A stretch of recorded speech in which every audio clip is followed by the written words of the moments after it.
तो सबसे पहले जो है ग्रोसिंग की प्रोसेसिंग हम समझ लेते हैं, जो हमारा इम्पोर्टेंट प्रैक्टिकल जो वर्क होता है। और मैंने वीडियो ऑलरेडी दिखा चुका है पूरा प्रोसेसिंग ग्रोसिंग में क्या क्या होता है, लेकिन नोट्स और ये प्रैक्टिकल समझना बहुत ज़रूरी है। तो सबसे पहले जो ये हमारे पास कंटेनर आता है बायोप्सी का, तो ये कंटेनर है, इसके अंदर आपका फॉर्मेलिन है, फॉर्मेलिन के अंदर ये आपका जो भी बायोप्सी है वो बायोप्सी आपका आता है। उसके साथ साथ आपका टीआरएफ आता है, इसका फुल फॉर्म होता है टेस्ट रिक्विजिशन फॉर्म, मतलब इसके अंदर सारा डिटेल आपका रहेगा, जो भी बायोप्सी आपके पास आया है उसके बारे में पूरा जानकारी यहाँ पर मेंशन रहेगा, जो डॉक्टर ने ऑपरेशन करके निकाला है वो सारी जानकारी यहाँ भी होगा, और उसका पेशेंट की सारी जानकारी ये कंटेनर में भी होगा। अब आपको जो है इसको क्या करना है, ये फिक्सेशन के बाद आपकी प्रोसेसिंग ग्रोसिंग वाली होती है। तो ग्रोसिंग को मेन समझना है, ग्रोसिंग होता क्या है। लेकिन ग्रोसिंग को समझने से पहले आपको ये बायोप्सी को समझना होगा कि ये बायोप्सी कौन से टाइप का आया है। इसमें बहुत सारे बायोप्सी के टाइप्स होते हैं, उसके ऊपर भी वीडियो बना चुका हूँ, लेकिन ऑलरेडी फिर दोबारा हम बना देंगे इसमें। लेकिन अ, थोड़ा बहुत इसमें समझ लेते हैं, जैसे कि स्मॉल बायोप्सी आया, मीडियम बायोप्सी आया, या लार्ज बायोप्सी, या रेडिकल बायोप्सी, कोई सा भी आता है, तो इसमें आपको देखना है। लेकिन कभी-कभी क्या है, बहुत ही स्मॉल जो है बायोप्सीज आते हैं, जिनको आपको ध्यान से देखना है, बिल्कुल छोटे कंटेनर में आते हैं, और ये बायोप्सी जो है मिस होने के चांसेस रहते हैं। तो इसको प्रोसेसिंग कैसे करना है वो भी मैं बताऊंगा। लेकिन और आपके पास आपके पास फाइल रहेंगे, एक बिफोर ग्रोसिंग वाली फाइल रहेगी, ये फाइल है आपके पास, और उसके बाद जो है आफ्टर ग्रोसिंग वाली एक फाइल रहेगी। तो इसमें रफ पूरा मैं आपको समझा रहा हूँ, ठीक है। तो ग्रोसिंग नहीं हुआ है वो फॉर्म आप इसमें रखते जाएंगे, और जब यहाँ पर ग्रोसिंग हो जाएगी उसके बाद फॉर्म आप यहाँ पर रख देंगे इस फाइल में। तो ग्रोसिंग की प्रोसेस में ग्रोसिंग के टेबल में आते हैं। अब ये सारा प्रोसेस हो गया है, लेकिन फिक्स हुआ है नहीं हुआ ये भी देखना है। तो उसमें मैंने ऑलरेडी पहले सैंपल का जो रिसीविंग होता है कैसे करते हैं उसमें मैंने आपको बताया था। अगर ये बड़ा ऑर्गन है और इसको कट करने की ज़रूरत है तो डॉक्टर को इन्फॉर्म करना है, और कट करने के बाद फिर इसको फिक्स करके रख देना है। अब ये फिक्स हो गया है, हम ग्रोसिंग में चलते हैं सीधे। तो ये आप ग्रोसिंग टेबल में आ गए। कौन कौन सी चीज़ें यहाँ पर रिक्वायरमेंट आपको होगी, सारी जानकारी मैं आपको नोट्स में आगे दूंगा, लेकिन आप समझ लीजिए यहाँ पर जल्दी से। और आप अब ये ग्रोसिंग टेबल है, यहाँ पर आपका पैथोलॉजिस्ट है, और उसके बाद आप यहाँ पर हैं, ठीक है। तब अब आपको क्या करना है, सबसे पहले जो तैयारी आपको करना है, सबसे पहले आपके पास ये कैसेट्स होंगे, बहुत सारे कैसेट्स आप रेडी रखेंगे। उसके बाद आपके पास एक पेपर होगा, पेपर में आपको एचपी नंबर लिखना है, जो हिस्टोपैथोलॉजिकल नंबर आप यहाँ देंगे और रजिस्टर में एंट्री करेंगे इस पेशेंट का। मान लो के बाद इस बायोप्सी का जो है एचपी नंबर आपके पास आया है 35, तो 35 आया है, उसके बाद ऑब्लिक करके 20 दे देंगे इसमें।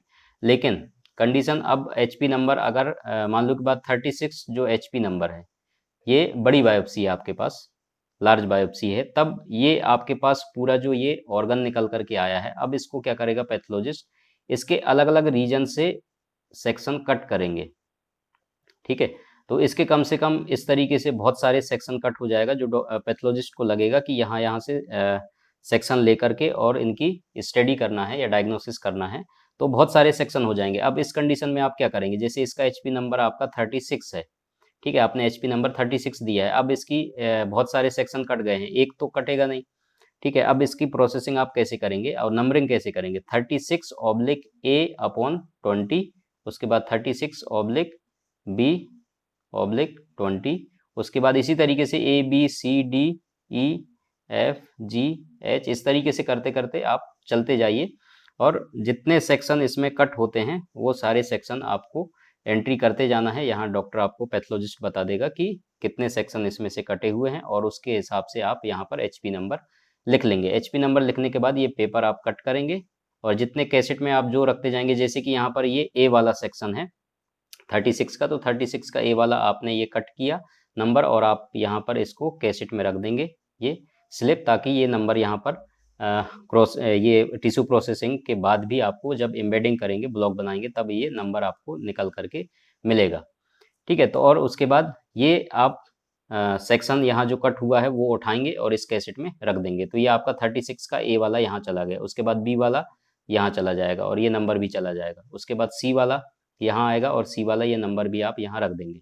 लेकिन ये तो हो गया सिंपल प्रोसेस। अब इसमें से मान लो कि बात कोई ऐसा रीजन है जिसमें बोन वाला टिश्यू है, ठीक है, बोन वाला कोई टिश्यू आ गया, मान लो कि बाद इसमें से ई वाला जो है सेक्शन इसमें से बोन वाला है। अब इसको प्रोसेसिंग में तो आप डालेंगे नहीं, लेकिन अब आपको इसको क्या करना है, इस प्रोसेसिंग, इसके लिए डीकैल्सिफिकेशन की प्रोसेसिंग यहाँ पर स्टार्ट होगा, ठीक है, तो डीकैल्सिफिकेशन होगा, तो डीकैल्सिफिकेशन की प्रोसेसिंग होगा तब आप क्या करेंगे, इसको आप टीआरएफ जो इसका है उसमें आप मेंशन करेंगे कि इसमें ई वाला जो सेक्शन है वो किस में गया है, डीकैल में गया है, क्योंकि इसमें आपको टाइम लगने वाला है। जब तक डीकैल की प्रोसेसिंग पूरी नहीं होती आप टिश्यू प्रोसेसिंग नहीं करेंगे। ठीक, तो इस बात को आपको ध्यान रखना है। कुछ इतने ज़्यादा फैटी टिश्यू होते हैं, ठीक है, तो ये मैं छोटी-छोटी बातें आपको बता रहा हूँ प्रैक्टिकली। जो फैटी टिश्यू होते हैं उसको क्या करना है, अच्छे से प्रेस करना है। जब उसको अच्छे से दबा देंगे उसके बाद पूरा उसके अंदर का लिक्विड या फैट जो भी है वो सब बाहर चला जाएगा। उसके बाद आप उसको क्या करेंगे, कैसेट में लेंगे, एचपी नंबर डालेंगे, फिर उसको प्रोसेसिंग में ले जाएँगे। तो इस तरीके से इसको करना है। और अब दूसरा चीज़ जो है मैं इसके बारे में बात कर रहा था, स्मॉल बायोप्सी। ठीक है, तो यहाँ समझ लीजिए जो स्मॉल बायोप्सी बहुत छोटे-छोटे आ रहे हैं इस तरीके से और ये कंटेनर में आया है। अब आप इसको क्या करेंगे, डायरेक्ट आप कैसेट में इसको नहीं लेंगे, नहीं तो छोटे-छोटे उसमें छेद होते हैं, इसके द्वारा ये गिर जाएँगे पूरे टिश्यू, तो उसको आपको ध्यान रखना है। अब आप यहाँ पर फ़िल्टर पेपर लेंगे, फ़िल्टर पेपर में ये सारे टिश्यू जो है ट्रांसफ़र करेंगे। एचपी नंबर यहाँ पर जो भी आप लिखेंगे, मान लो कि बात 37 है /20, तो ये पेपर कट करके और एचपी नंबर इसमें रख देंगे। तो ये जो भी आप टिश्यू पेपर लेंगे या फ़िल्टर पेपर जो लेंगे, फ़िल्टर पेपर में ये सुरक्षित रहेगा और उसके बाद इसको कैसेट में रख दीजिए।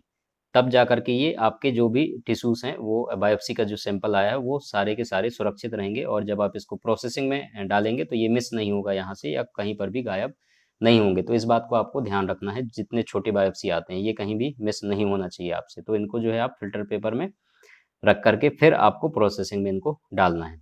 अब ये सारा जो है आपके कैसेट्स तैयार हो गए हैं सब, अब आप इनको क्या करना है, ग्रोसिंग आपकी कंप्लीट हो चुकी। ग्रोसिंग की प्रोसेसिंग यही है कि पैथोलॉजिस्ट और टेक्नीशियन मिलकर के जो है ये सारा प्रोसेसिंग करते हैं और ये जो भी सेक्शन होता है वो कट करते हैं और स्मॉल बायोप्सी है वो तो डायरेक्ट आप खुद ही जो है उनको प्रोसेसिंग में डाल देते हैं। लेकिन बड़ी जो बायोप्सी है उनको अलग-अलग सेक्शन जो है अलग-अलग रीजन से लेकर के वो कट किया जाता है। उसके बाद इनकी प्रोसेसिंग होती है।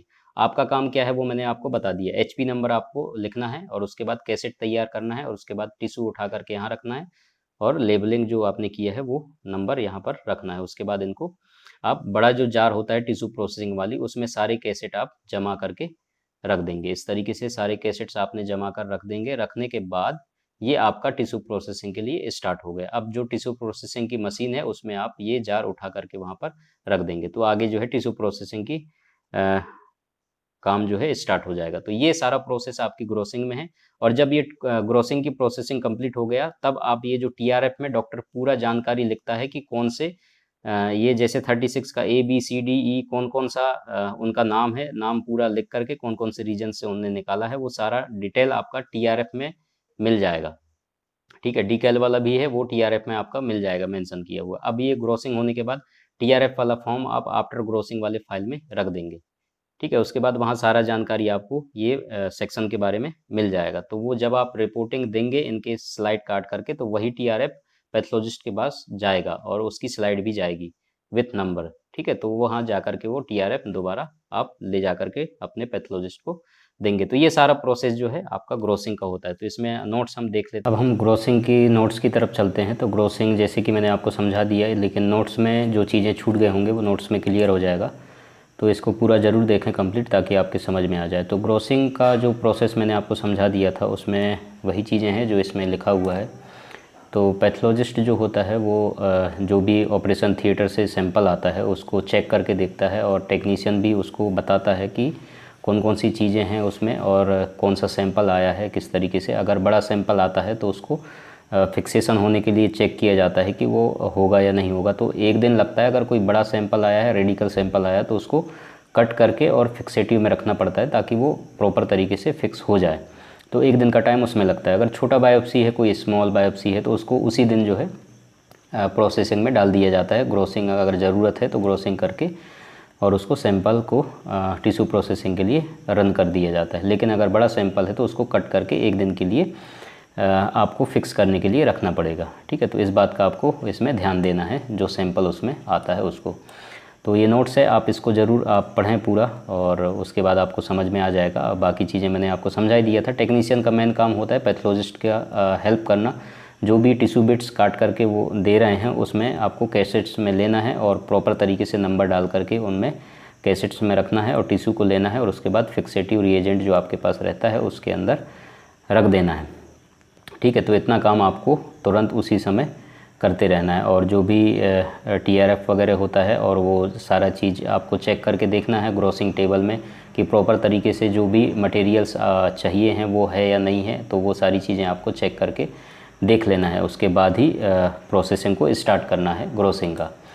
और उसके बाद हम आ जाते हैं मटेरियल में। तो मटेरियल की अगर हम बात करेंगे तो इसमें अलग अलग हैं वो सारी चीज़ें जो यहाँ पर मेंशन है, वो बहुत इंपॉर्टेंट चीज़ें हैं, तो ये आप ज़रूर चेक करके देख लें कौन कौन सी मटेरियल है। मैं पूरा पढ़ करके नहीं बता रहा हूँ। ग्लव्स है, अलग अलग नंबर के साइज़ के होते हैं, ठीक है, तो वो आपके पास होना चाहिए। Face mask, plastic apron, cotton bundle, ये सारी चीज़ें, फ़िल्टर पेपर वगैरह, लेड पेंसिल, इनकी सारी ज़रूरतें आपको होगा।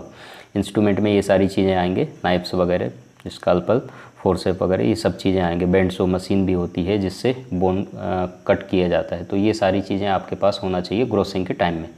उसके अलावा और भी बाकी चीज़ें हैं वो यहाँ पर देख लेते हैं। ठीक है, स्टेनलेस स्टील का इंस्ट्रूमेंट ट्रे होना चाहिए, किडनी ट्रे होना चाहिए, India ink, camel waterproof ink होना चाहिए। तो ये इसलिए होना चाहिए क्योंकि अगर किसी टिश्यू में उनको मार्क करना रहता है पैथोलॉजिस्ट को उनके आइडेंटिफिकेशन के लिए, तो वो उसमें लगा देते हैं इंक को, ताकि वो नहीं छूटता। प्रोसेसिंग में भी वो प्रॉपर तरीके से उसमें मार्क्ड रहता है, ताकि उनको आइडेंटिफिकेशन के लिए फिर दिक्कत नहीं होता है। तो सर्जिकल ब्लेड चाहिए, नंबर अलग अलग होते हैं इनके। सर्जिकल ब्लेड बहुत इंपॉर्टेंट है, कट करने के लिए बिट्स अलग अलग, ठीक है। Metal cassette, small plain label, और उसके बाद जिसमें आप लेबल करेंगे टिश्यू का नंबर, HP नंबर, और स्पेसिमेन डिस्कार्ड की बुक होनी चाहिए। Hand wash, hand rub container, ठीक है, हाइपोक्लोराइड, और उसके बाद शार्प कंटेनर, PC आपके पास होना चाहिए, डिजिटल कैमरा, और उसके बाद ग्रोसिंग टेबल विथ एसेसरीज़। तो ग्रोसिंग टेबल इंपॉर्टेंट है। और इस स्केल भी होता है जिसके थ्रू जो भी बायोप्सी आया है उसको प्रॉपर तरीके से नाप करके देखा जाता है, कितना उसका लंबाई चौड़ाई है, तो सारा चीज़ उसमें देखा जाता है।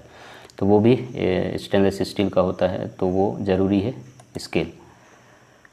अब हम आ जाते हैं प्रोसीजर में। तो प्रोसीजर में सबसे पहले प्री ग्रोसिंग का प्रोसीजर है। तो प्री ग्रोसिंग के प्रोसीजर में हम सबसे पहले काम करने से पहले टेक्नीशियन जो है उसको श्योर करता है कि मटेरियल इक्विपमेंट पूरा ग्रोसिंग टेबल में है या नहीं है। कैसेट्स आपको तैयार करके रखना है क्लीन, ठीक है। गेज पीस और शार्प पेंसिल, ये सारा चीज़, सीजर्स और ये सब चीज़ें आपको तैयार करके रखना है। और आपको रीचेक करके देखना है कंटेनर और TRF प्रॉपर तरीके से हैं। अगर 4 कंटेनर हैं तो 4 TRF नंबर विथ लेबलिंग पूरा तैयार है या नहीं है, वो आपको क्लियर करके देख लेना है, तब जाके ग्रोसिंग स्टार्ट करना है। इसमें स्पेलिंग मिस्टेक है। ग्रोसिंग प्रोसीजर आप स्टार्ट करेंगे तो जो चीज़ें मैंने आपको बता दिया है, और उसके बाद जो ग्रोसिंग का स्टार्ट करने से पहले आप पैथोलॉजिस्ट और आप दोनों रहेंगे वहाँ पर। और उसके बाद आपको क्या करना है, माइक्रोस्कोपिकली फाइंडिंग किया जाता है। ये सब पैथोलॉजिस्ट का काम है, ठीक है, फिर भी हम इसमें बता देते हैं आपको। TRF होता है और सैंपल जो बायोप्सी आया है वो देखते हैं। और उसके बाद SOP में पूरा चीज़ मेंशन रहता है किस तरीके से कौन कौन से बिट्स लेना है, और वो एंट्री करते जाते हैं। और आप HP नंबर मेंशन करते जाते हैं, ठीक है। अगर एडिशनल पेपर की रिक्वायरमेंट में और ज़्यादा उसमें लिखना है तो वो एडिशनल पेपर भी आपको प्रोवाइड कराना रहता है, तो वो उस बात का ध्यान रखना है आपको। सेक्शन जो है जब आप लेते हैं, सेक्शन लेते समय, ठीक है, पूरे प्रोटोकॉल जो ग्रोसिंग SOP रहता है उसका जो है ध्यान रखना पड़ता है। उसके बाद अब आगे आ जाते हैं इसमें। जो टेक्नीशियन होता है, ठीक है, वो एंट्री करता है नंबर का, और टिश्यू बिट्स जो होते हैं उनको उठा करके वो ग्रोसिंग होने के बाद और कैसेट्स में रखते जाते हैं, ठीक है। और रिकॉर्ड का रजिस्टर जो रहता है उसमें रख दिया जाता है। अब जो आपके बोन वाले टिश्यू हैं तो उनके लिए मैंने बताया था, जैसे कि बेंडसो की मशीन आती है, उसमें जो है उसको कट करके और स्मॉल पीस में जितना कि टिश्यू प्रोसेसिंग के लिए चाहिए है उतना कट करके और उसको डिकैल्सिफिकेशन के लिए रख दिया जाता है। और उसके बाद आफ्टर ग्रोसिंग जो है स्पेसिमेन को आपको संभाल करके रखना है जब तक फाइनल रिपोर्ट नहीं हो जाता। फाइनल रिपोर्ट हो जाता है और जो भी SOP के अनुसार है कितने दिन तक आपको संभाल करके रखना है वो आपको रखना पड़ता है, तो उस बात का आपको विशेष ध्यान रखना है, ठीक है। तो तुरंत डिस्कार्ड उसको नहीं करना है या सैंपल को मिस नहीं करना है। तो जब तक रिपोर्टिंग नहीं हो जाती तब तक सैंपल को आपको संभाल करके रखना पड़ेगा। और उसके बाद सारे फॉर्म जितने होते हैं उनको जो है आपका जो रिक्वेजिशन फॉर्म होता है ग्रोसिंग होने के बाद, उनको सबको संभाल करके आफ्टर ग्रोसिंग वाले फाइल में रख देना है। और जितने भी सैंपल्स आपके पास हैं उनको प्रोसेसिंग के लिए आपको भेज देना है। तो ये सिंपल है। अब जब ग्रोसिंग की प्रोसेस स्टार्ट हो गई है तो ग्रोसिंग के बाद आपको क्या करना है, पोस्ट ग्रोसिंग प्रोसीजर। अब आपको जितने बिट्स आए हैं आपके पास तो उसके बाद ग्रोसिंग के समय तो कैसेट्स में आपने जमा करके रख दिया है, पैथोलॉजिस्ट के नंबर जो दिया गया है और वो नंबर आपने मैच कर लिया है, ठीक है। लेबलिंग है प्रॉपर तरीके से और प्रॉपर साइज़ में है, ये भी आपको ध्यान देना है। और अमाउंट कितने नंबर हैं वो भी मैच होना चाहिए। और मैच होने के बाद आप एक सारे टिश्यू बिट्स को कैसेट में रख करके, नंबर को रख करके और जार में रख दीजिए, ठीक है। अब जो मैंने बात बताया था पहले आपको, जो बहुत छोटे टिश्यू होते हैं उनको आपको लपेट करके रखना है फ़िल्टर पेपर में ताकि वो इधर उधर ना हो जाए, तो इस बात का आपको विशेष ध्यान रखना है। उसके बाद उनको कैसेट में रखना है नंबर डाल करके, ठीक है। थिकनेस जो है लार्जर अगर बिट्स लेंगे ज़्यादा से ज़्यादा तो 1.5 है, ये 1.5 to 2 mm का होना चाहिए। तो इस बात को ध्यान रखना है क्योंकि ज़्यादा बड़ा टिश्यू अगर होगा ब्लॉक बनाने में भी दिक्कत होगा, कटिंग में भी दिक्कत होगा और स्लाइड में नहीं ले पाएंगे। तो इस बात का जो है ध्यान रखना है। अगर कोई बड़ा टिश्यू कट करके देते हैं तो आपको भी ध्यान रखना है, वो बता देना है कि ये बड़ा टिश्यू है और उसको छोटा किया जाए। और बोन मैरो बायोप्सी है तो वही चीज़ें हैं जो उसको टिश्यू पेपर में आपको लपेट करके रखना है, तो इसको आपको ध्यान देना है। अगर वो कट करने लायक है तो ठीक है, नहीं तो आपको डीकेल के लिए वो भी जाएगा और उस बात को आपको ध्यान रखना है, ठीक है। और जो भी बड़ा टिश्यू है अगर उसको जो है आप ओवरलैप ना करें किसी भी कैसेट में, ताकि वो प्रोसेसिंग में अगर दिक्कत होगा, टिश्यू प्रोसेसिंग में बाद में अगर एक दूसरे के साथ चिपके हुए हैं तो प्रॉपर तरीके से वो एक कैसेट में आपने अगर 2-2 3-3 जो है रख दिया है तो वो प्रोसेसिंग में प्रॉब्लम होगा। इसलिए जो है उस बात को आपको ध्यान रखना है, प्रॉपर तरीके से टिश्यू प्रोसेसिंग होनी चाहिए। अब जो है जितने भी लिम्फ नोड वगैरह हैं और लिम्फ नोड्स में छोटे छोटे जो हैं अलग अलग नंबरिंग होते हैं। अगर 8 लिम्फ नोड हैं अलग अलग तो उनको जो है गिनती में वहाँ पर TRF में लिखा जाता है, तो उनको लिख करके मेंशन कर दिया जाता है ताकि आप जब एम्बेडिंग करेंगे तो उस समय उतने ही वहाँ पर आपको लिम्फ नोड मिलनी चाहिए। ऐसा नहीं है कि कुछ मिस हो गया या फिर 8 थे तो उसमें से 4 ही बचे। तो वहाँ पर जो है आपको एम्बेडिंग करते समय ध्यान देना है उस बात को। तो वहाँ पर गिन लीजिए कितने थे और कितने अभी हैं, तो उस बात को जो है वो क्लियर हो जाता है। तो इसलिए नोट डाउन करके रखना ज़रूरी है लिम्फ नोड को कंडीशन में, तो उसको आपको ध्यान देना है, ठीक है।